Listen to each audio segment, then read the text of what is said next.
rose petals and fern leaves embedded in it. For Charlotte Fung Miller, beauty begins with a blank sheet of paper. When I get started, it's a ritual. So I said, what should I paint and what kind of rice paper should I use? Her preparations are few. Chinese painting is not like Western style painting. It's very quick. You have to capture the moment, the spirit. There's no sketching ahead of time. Consequently, I don't really know how to draw. Her tools, deceptively simple. It's all with the brush. You draw with the brush. You use the angle of your brush, the side, the tip, all kinds of different ways of holding the brush and loading it with different paints to get the shading. And her inspiration can be boundless. I daydream a lot. I look outside my window. It's my quiet time, I really can relax doing my artwork.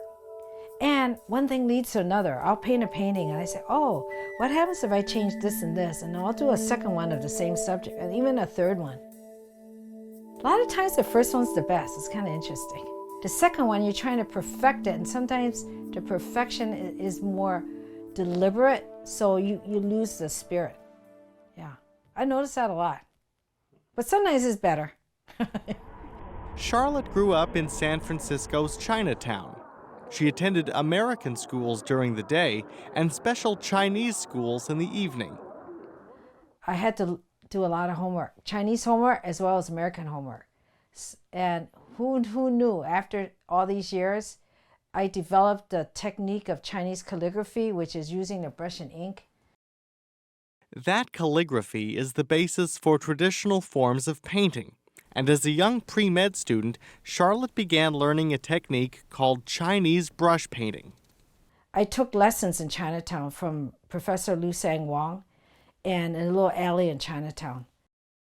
As an undergrad at the University of California, Berkeley, Charlotte met a young man named Bob. When Bob was accepted into medical school in his home state of Wisconsin, Charlotte joined him. So when we moved here, he went to medical school and I continued my Chinese painting. And I started getting stacks and stacks of painting. And my lab mate, I was doing cancer research. And they said, why don't we look at a list of art shows? I said, what art shows? So I entered my first art show that I could, meeting the deadlines. I won second prize. I said, oh, I can't believe this. I love it. I love doing art. I won a prize. I'm switching my career. In the decades since, the awards have piled up, and Charlotte has been featured in art shows around the country. She's even passed on her love of painting to her children, Matthew and Kimberly. Their paintings line her walls. We started all together. I would paint. I had a little coffee table. They would paint with me pretty soon. I taught them my style of painting. They were born and raised in it and embraced it too. Now, Charlotte and her husband Bob live in a lake house near McWanago. Charlotte says being close to nature is critical for traditional Chinese painting. So it's based on Taoism, and you learn from nature. You don't take it over, you don't destroy it. What we do is the human object. There's a lady and a man, they're hiking. You notice how tiny they are relative to the tree, the mountains? The sailboats are, any man-made thing is small. The bridge is small, the pagoda on the top, and the little houses.